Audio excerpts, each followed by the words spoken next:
Muy buenas tardes, licenciadas. Vamos a hablar ahora del aparato cardiovascular. Como modelo general, los vasos sanguíneos están formados por tres capas separados por dos láminas. Las capas otúnicas se llaman íntima, media y adventicia y están separadas por dos láminas de fibras elásticas, dos paquetes fibrilares de fibras elásticas llamadas lámina elástica interna, que separa la íntima de la media, y la lámina elástica externa, que separa la túnica media de la túnica adventicia. La túnica íntima, por definición, está formada por el endotelio, que es un epitelio plano simple, y es el epitelio que recubre todos los vasos sanguíneos, una membrana basal y el tejido conectivo laxo subendotelial.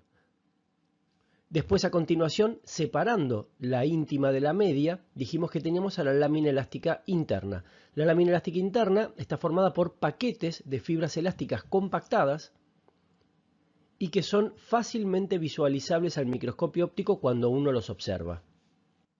La túnica media está formada por músculo liso, tejido conectivo laxo y gran cantidad de fibras elásticas. Con respecto al músculo liso, hay que aclarar que está dispuesto en capas concéntricas a la luz. Es fundamental comprender este concepto porque cuando uno quiere definir qué subtipo de vaso sanguíneo es el que está observando, tiene que contar las capas concéntricas de músculo liso desde la luz hacia la profundidad. Separando la túnica media de la adventicia tenemos a la lámina elástica externa. También, al igual que la interna, son paquetes de fibras elásticas dispuestas en forma compactada y que separan la túnica media de la adventicia. Y por último, la túnica adventicia, formada como toda adventicia por tejido conectivo laxo, tejido adiposo, vasos sanguíneos llamados vasa vasorum y nervios llamados nervi vasorum. Los componentes son la bomba cardíaca o corazón y las estructuras vasculares formadas por las arterias, que pueden ser elásticas, musculares grandes, musculares pequeñas y arteriolas, las venas, que pueden ser vénulas, tanto pericíticas como musculares, vena pequeña, vena mediana y vena grande, y los capilares, que pueden ser de tres tipos: continuos, fenestrados y sinusoides o discontinuos. Como dijimos recién, el sistema arterial está formado por las arterias elásticas, arterias musculares grandes, arterias musculares pequeñas y arteriolas. Las arterias elásticas, que también se las llama arterias de conducción, porque justamente son las que conducen la sangre hacia los órganos y las extremidades, están formadas por las tres capas, la túnica íntima, media y adventicia, separadas por las dos láminas elásticas, lámina elástica interna separando la íntima de la media, lámina elástica externa separando la media y la adventicia. La íntima presenta el endotelio, membrana basal y el tejido conectivo laxo subendotelial. Y la diferencia sustancial se da en la media por un lado y en la adventicia por el otro. A nivel de la media tenemos entre 40 a 60 capas de músculo liso, tejido conectivo laxo en gran cantidad, pero una grosera cantidad de fibras elásticas que predominan sobre el componente muscular liso. Es decir, en la túnica media hay más fibras elásticas que músculo liso en la pared. Y la túnica adventicia es muy gruesa y es muy característica y está formado por los típicos elementos: tejido conectivo laxo, tejido adiposo, vasa vasorum y nervi vasorum. Entonces, recordando la arteria elástica, los datos que la definen: se llama también arteria de conducción, presenta de 40 a 60 capas de músculo liso, presenta un predominio de fibras elásticas por sobre el componente muscular en la túnica media y una túnica adventicia muy gruesa. Cuando uno lo tiñe selectivamente con el colorante que me permite ver y poner en evidencia a las fibras elásticas, se ve la lámina elástica interna bien marcada y a las fibras elásticas en gran cantidad en la túnica media. Esta porción de acá, muy gruesa también, corresponde a la túnica adventicia. Ahora, ¿cuál es la técnica que se usa en forma selectiva para teñir a las fibras elásticas?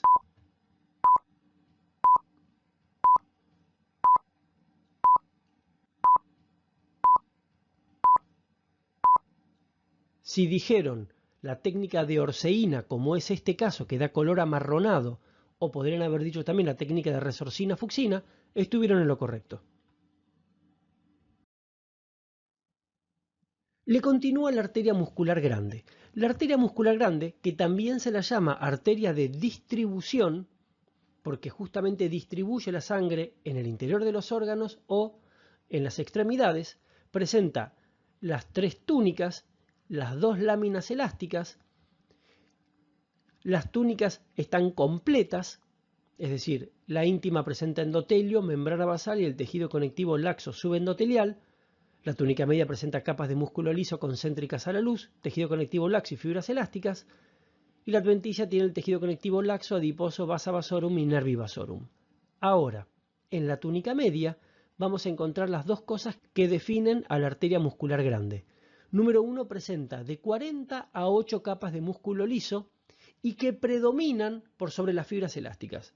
A diferencia de la arteria elástica, donde había un predominio de las fibras elásticas, en la arteria muscular hay un predominio de las fibras musculares por sobre las fibras elásticas. Una característica de la arteria muscular grande es que una vez que ingresa a un órgano o ingresa a un músculo, pierde la túnica adventicia y pierde la lámina elástica externa. O sea que se queda solamente con la íntima, la media y la separación de la lámina elástica interna. Pero desaparece por completo la lámina elástica externa y la adventicia. Y el vaso sanguíneo comienza a circular por los tabiques de tejido conectivo. La arteria muscular pequeña ya tiene como característica que muy seguramente ingresó al órgano, o en el caso particular de los músculos, es la que ingresa a los músculos, y el tema es que previo a su ingreso presenta las tres capas y las dos láminas elásticas, lámina elástica interna separando íntima de media, lámina elástica externa separando media de adventicia. Cuando ingresa al órgano, pierde la lámina elástica externa y pierde la adventicia. ¿Sí? Es decir, que queda con la íntima y la media únicamente y se mueve por el tejido conectivo denso en el interior de los órganos. Todo vaso sanguíneo en el interior de un órgano se mueve a nivel del tejido conectivo. Por eso es que los tejidos conectivos están ricamente vascularizados. Y cuando ingresan los vasos sanguíneos, pierden la lámina elástica externa y la túnica adventicia. Ahora, la arteria muscular pequeña, independientemente si está fuera o dentro del órgano, siempre tiene entre 8 y 3 capas de músculo liso, con un predominio del músculo liso. Resumiendo, una arteria muscular pequeña, previo a su ingreso al órgano, tiene las tres capas o túnicas y tiene las dos láminas elásticas. Cuando ingresa al órgano pierde la lámina elástica externa y la túnica adventicia. Y en la túnica media, la característica es que presenta de 8 a 3 capas de músculo liso. Cuando uno mira una arteria muscular pequeña, lo que tiene que hacer es, número 1, identificar la lámina elástica interna, que corresponde a esta imagen bien acidófila, que genera un plegamiento por retracción. Ven que la luz tiene pliegues, se llama luz estrellada o luz festoneada, y acá tengo las manchitas correspondientes a los núcleos endoteliales. Y una pared muscular que tiene 1, 2, 3, 4, 5, 6 capas de músculo liso aproximadamente, lo que garantiza que estamos en presencia de una arteria muscular pequeña. En este caso, como está en el interior de un órgano, fíjense que no tiene túnica adventicia, sino que se mueve por el tejido conectivo en el interior del órgano. Otra imagen también de una arteria muscular pequeña, fíjense, contamos 1, 2, 3, 4, 5, 6 capas. Luz plegada por retracción de la lámina elástica interna, y como está en el interior del órgano, no tiene lámina elástica externa ni tiene túnica adventicia. Cuando veamos el práctico vamos a mirar bien en detalle a todos y a cada uno de los elementos vasculares y los vamos a describir en profundidad. Y después tenemos a la arteriola. La arteriola, como ya se encuentra en el interior de los órganos, no tiene ni lámina elástica externa ni túnica adventicia. Presenta solamente una íntima y una media separadas por la lámina elástica interna. La túnica íntima es completa y la túnica media también, y presenta 2 y una capa de músculo liso concéntricas a la luz. Fíjense en esta imagen, tenemos 2 capas de músculo liso, clásica arteriola. Cuando uno lo mira en un corte longitudinal a una arteriola, ve al músculo liso que le está dando la vuelta, o bien puede ver los cortes transversales de los núcleos de músculo liso, y esta imagen longitudinal corresponde a los núcleos de las células endoteliales. Hay un subtipo de arteriola que se llama metaarteriola. La metaarteriola es un subtipo de arteriola que tiene una sola capa de músculo liso discontinua. Fíjense que acá en este esquema tridimensional yo veo una fibra muscular lisa abrazando, acá veo otra fibra muscular lisa abrazando al vaso sanguíneo y hay regiones sin músculo liso. Ven que acá tengo regiones sin músculo liso. Cuando el músculo liso se dispone en una sola capa y en forma discontinua, a esa estructura vascular la llamamos metaarteriola. Y la metaarteriola va a desembocar en los capilares. Los capilares están formados por endotelio y la lámina basal, nada más. Y existen 3 tipos de capilares: los capilares continuos, los capilares fenestrados y los capilares discontinuos o capilares sinusoides o directamente sinusoides.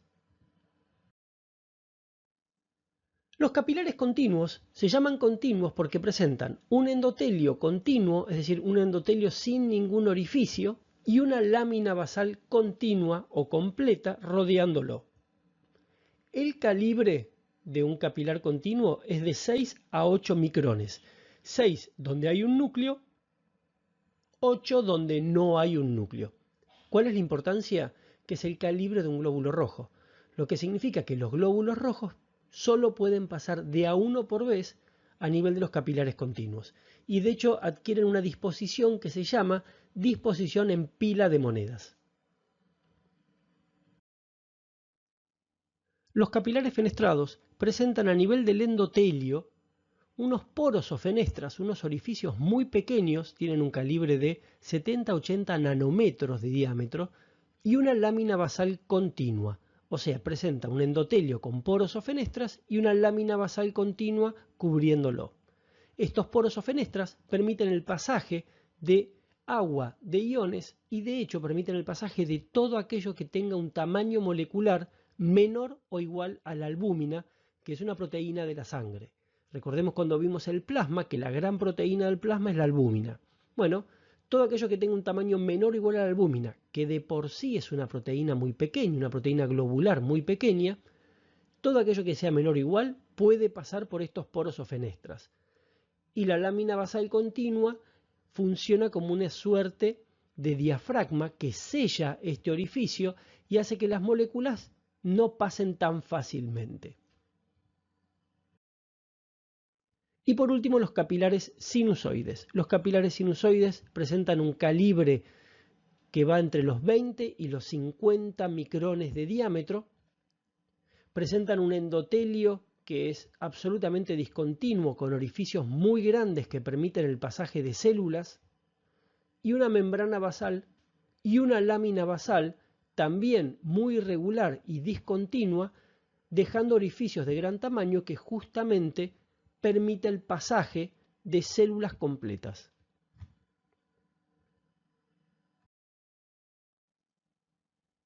Acá les dejo un cuadro comparativo de los 3 tipos de capilares, continuo, fenestrado y sinusoide, donde lo que comparamos es el calibre de cada uno, cómo es el endotelio, cómo está la lámina basal, dónde encontramos a estos capilares y algún dato extra que sume a la información correspondiente a cada uno de estos capilares. Cuando uno los mira al microscopio, ve que un capilar presenta solamente los núcleos endoteliales y fíjense acá los glóbulos rojos pasando de a uno por vez en esa configuración que se llama en pila de monedas. Esta imagen corresponde a una célula del tejido conectivo muy característica, con esta imagen bien globosa, con un núcleo bien periférico y una imagen bien negativa. ¿Serían capaces de poder identificar a esta célula del tejido conectivo?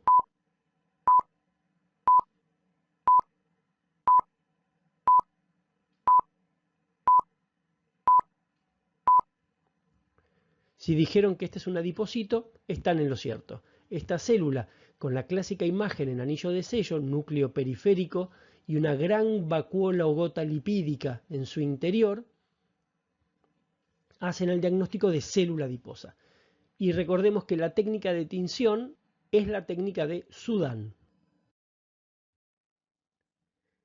Y finalmente el sistema venoso, dentro de lo que es el componente vascular. El sistema venoso está formado por las venas, que pueden ser vénulas pericíticas o musculares, vena pequeña, vena mediana y vena grande. Recordemos que el sistema arterial desemboca en los capilares, que a su vez desemboca en las venas y finalmente vuelve al corazón.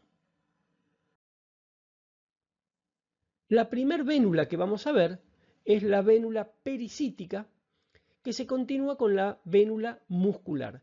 La vénula pericítica es igual a un capilar, pero su calibre es mayor. De hecho, es muy común en una vénula pericítica encontrar 3 núcleos endoteliales y un calibre que puede llegar al doble de un capilar continuo. Es decir, que el calibre de una vénula pericítica va entre los 10 y los 16 micrones de diámetro. Y lo llamativo es que no presenta músculo.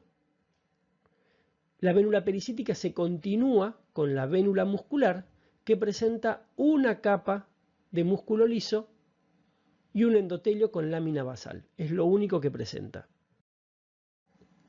Fíjense que cuando uno habla de las vénulas musculares, presenta una íntima con el endotelio, membrana basal y tejido conectivo laxo subendotelial, y la túnica media con una sola capa de músculo liso y tejido conectivo laxo. Nada más. No hay fibras elásticas, no hay túnicas adventicias y no hay láminas elásticas, ni interna ni externa.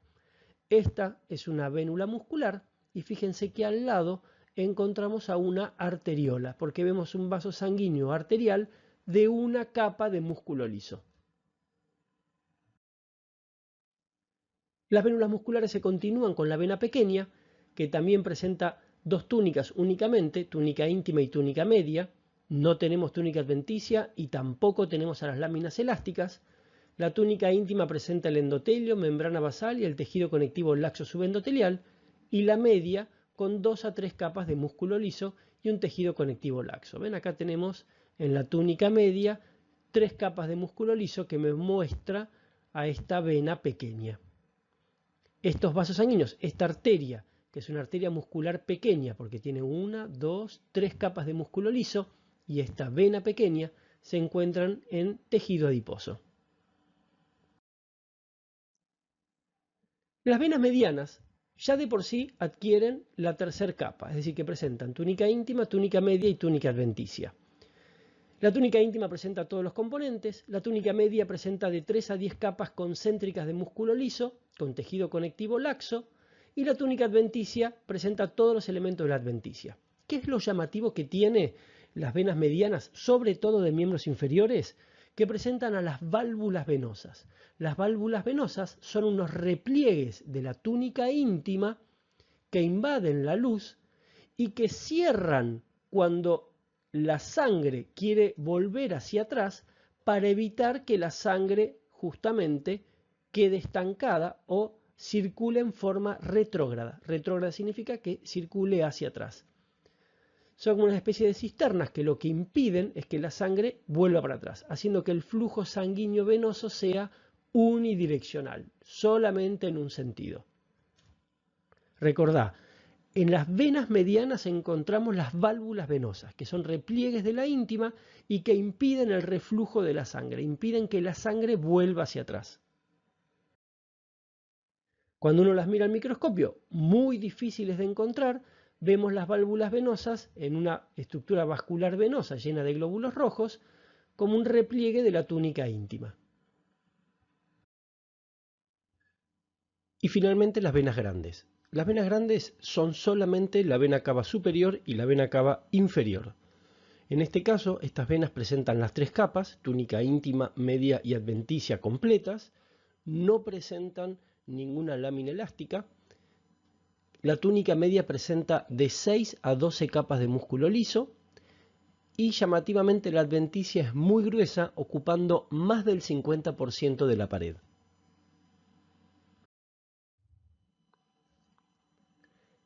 El corazón, que es la bomba cardíaca, eyecta la sangre hacia el sistema arterial. Las arterias conducen la sangre por todo el circuito, llegan a los capilares se continúan con el sistema venoso y el sistema venoso vuelve al corazón. Fíjense que es un circuito muy simple, es un circuito cerrado. ¿Y por qué cerrado? Bueno, es cerrado porque la sangre que sale del corazón, el mismo volumen de sangre es el que le va a llegar después a las aurículas. Esto significa que no hay pérdida de líquido en el camino. Y en el circuito es muy simple. Tenemos el corazón, las arterias, los capilares, las venas y nuevamente el corazón. Pero en el cuerpo existen lugares donde los capilares se continúan con una estructura vascular y esa estructura vascular vuelve a formar una red capilar. O sea que tenemos arteria, capilar, vaso sanguíneo, capilar nuevamente y después vena. A estas estructuras se las llaman sistemas porta. Un sistema porta es un vaso sanguíneo interpuesto entre dos redes capilares. ¿Sí? Este capilar venía al sistema arterial, desemboca en el capilar desemboca en un vaso sanguíneo, que puede ser arterial o venoso, nuevamente un capilar y después el sistema venoso que va a llegar al corazón. Estas estructuras llamativas se dan solamente en 3 lugares y reciben el nombre de sistema porta. El sistema porta, repito, es un vaso sanguíneo interpuesto entre dos redes capilares. Y dependiendo del vaso sanguíneo que se interponga, puede ser un sistema porta arterial, que es el que se encuentra en riñón, y cuando veamos aparato urinario vamos a volver a nombrarlo el sistema porta y vamos a decir cuáles son los vasos que forman este sistema porta arterial, o puede ser sistema porta venoso, que se ubica en hipófisis y en el hígado. Nuevamente también cuando veamos endocrino y digestivo 2 vamos a decir cuáles son las estructuras vasculares que forman a cada uno de estos sistemas porta. Y por último el corazón. El corazón por definición es un vaso sanguíneo modificado. Embriológicamente hablando, arranca como unos túbulos vasculares modificados que comienzan a plegarse, comienzan a diferenciarse en estructuras celulares de tipo miocardiocitos primitivos y comienza a funcionar como bomba cardíaca. Pero inicialmente era un vaso sanguíneo, por lo cual podemos dividirlo también en capas, nada más que las capas reciben un nombre específico porque estamos parados dentro del corazón. Entonces, en lugar de íntima, media y adventicia, lo vamos a llamar endocardio, miocardio y epicardio, cada uno con elementos propios. El endocardio está formado por un endotelio, que es el epitelio plano simple que recubre las cavidades del corazón, la membrana basal que se encuentra por debajo, un subendotelio que corresponde a una capa de tejido conectivo denso, bastante fibroso, y finalmente un subendocardio, que es una capa muy gruesa donde podemos encontrar, si estamos parados en el subendocardio ventricular, con las fibras de Purkinje, que ahora en la próxima lámina vamos a hablar en detalle. Resumiendo entonces, en el endocardio encontramos al endotelio, a la membrana basal, un subendotelio fibroso y finalmente el subendocardio, donde encontramos, si estamos parados en ventrículo, con las fibras de Purkinje. Las fibras de Purkinje son miocardiocitos modificados y que forman parte del sistema cardionector. El sistema cardionector es todo un sistema que se encuentra dentro de las paredes del corazón y que tiene como función la de transmitir los impulsos nerviosos que produce una parte del sistema cardionector, haciendo que el corazón sea una bomba autónoma. Es decir, el corazón, en ausencia de inervación, puede contraerse solo. Y se contrae solo porque tiene un grupo de células musculares cardíacas modificadas capaces de autoexcitarse. Se excitan solas, no necesitan de ningún estímulo. Es una célula muy rara. Esto se va a ver bien en detalle en fisiología. De hecho, es muy importante dentro de la fisiología cardiovascular. Pero por lo pronto, para la parte histológica, a nosotros lo que nos interesa es que este sistema cardionector es un circuito interno del corazón que se ubica en las paredes conectivas del corazón y que tiene como función la de darle electricidad a las fibras musculares cardíacas. Las porciones finales de este sistema cardionector, a nivel de las paredes ventriculares, lo forman unas fibras llamadas fibras de Purkinje. Las fibras de Purkinje las encontramos en el subendocardio ventricular únicamente Y cuando uno las compara con los miocardiocitos, fíjense, yo acá tengo a fibras de Purkinje y acá tengo miocardiocitos. Llamativamente son más grandes porque son más gruesas, si uno las compara en tamaño, son más pálidas, estas son mucho más pálidas que estas, se debe a que las fibras de Purkinje tienen una cantidad groseramente mayor de glucógeno intracelular. Fíjense que acá tengo las imágenes negativas correspondientes al glucógeno. Y llamativamente no están ramificadas en los extremos, son cilindros no ramificados en los extremos, a diferencia de los miocardiocitos que son cilindros ramificados en sus extremos. Después tenemos el miocardio. El miocardio está formado por los miocardiocitos, que son las fibras musculares estriadas cardíacas. Es una pared muy gruesa. Y también tenemos tejido conectivo dentro del miocardio, que se ubica entre los miocardiocitos y que tiene como función muy importante la nutrición. Hay diferencias anatómicas. El miocardio ventricular derecho es más delgado que el miocardio ventricular izquierdo, y a su vez el miocardio ventricular es más grueso que el miocardio auricular, pero todos están formados genéricamente por miocardiocitos y tejido conectivo. Y por último, el epicardio. El epicardio es una bolsa serosa que recubre por fuera al corazón y corresponde en realidad al pericardio visceral. El pericardio es una doble bolsa serosa que recubre el corazón, está formado por el pericardio visceral y el pericardio parietal, que tienen entre medio una cavidad llamada cavidad pericárdica. Muy importante esta bolsa serosa porque recubre al corazón y permite que a la hora de latirse se mueva sin fricciones. El pericardio visceral es el epicardio. El pericardio parietal no es parte del epicardio. Excelente, chicos. Terminamos la clase de cardiovascular. Es una clase bastante simple. Está muy protocolizada.